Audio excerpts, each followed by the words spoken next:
Hey everyone, and welcome back for another deep dive. Today we're doing something a little different. Yeah, we're diving deep into just one single piece of writing. Okay. But trust me, it's jam-packed with more drama and emotion than like any movie out there. We're going to be unpacking Psalm 3.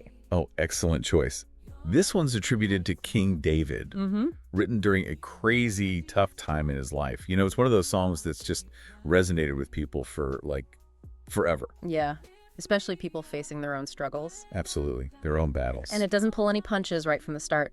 Lord, how many are my foes? How many rise up against me? Just, oof, that feeling. Yeah. Like you can just feel that raw fear, the desperation, It's so real, so raw. Absolutely. I don't know, it's almost unexpected in a way, wouldn't you say? Absolutely. You see, that's what makes this psalm so powerful. You have a king, someone used to authority, someone used to power, right? And yet, Right. he's not shying away from showing a little vulnerability. No, not at all. He's laying it all out there. His fears, his doubts.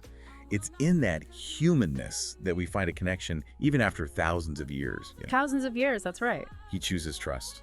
He places his trust in God as his protector. And he goes on to say, you, Lord, are a shield around me, my glory, the one who lifts my head high.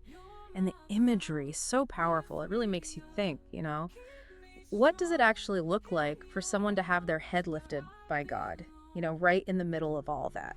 I think it speaks to a deep longing within us, a desire for something bigger than ourselves to lean on, especially when we feel surrounded by enemies, whether they're real people or maybe just the struggles we're facing. So easy to feel surrounded. It really is. Yeah. And notice he's calling out from a holy mountain, probably talking about Mount Zion in Jerusalem, right?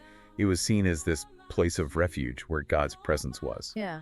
So say you do feel like you're surrounded, right? How does that image offer comfort? What are like the Mount Zions in our lives today? Where can we look for that refuge, that presence of God? It could be a place of prayer, a supportive community, even a practice that just centers you, brings you peace. Anything that connects you to something bigger than yourself, a source of strength and hope, And then that just makes the next verse even more powerful because he says, I lie down and sleep, I wake again because the Lord sustains me. That feeling after everything we just talked about, that peace, that calmness, it's incredible. It's like a complete 180. Have you ever felt that? That kind of peace in the middle of chaos. It's a testament to the power of faith. It can bring solace, even in the darkest of times. This is a central theme in Psalm 3, finding that inner strength, that peace that surpasses understanding, even when surrounded by chaos. It's not just about passively accepting things either, right? Because Psalm 3, it doesn't end there. There's another emotional shift coming.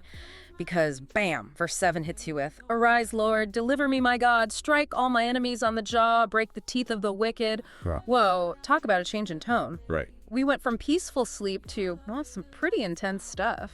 It shows you the complexity of human emotions, even within faith.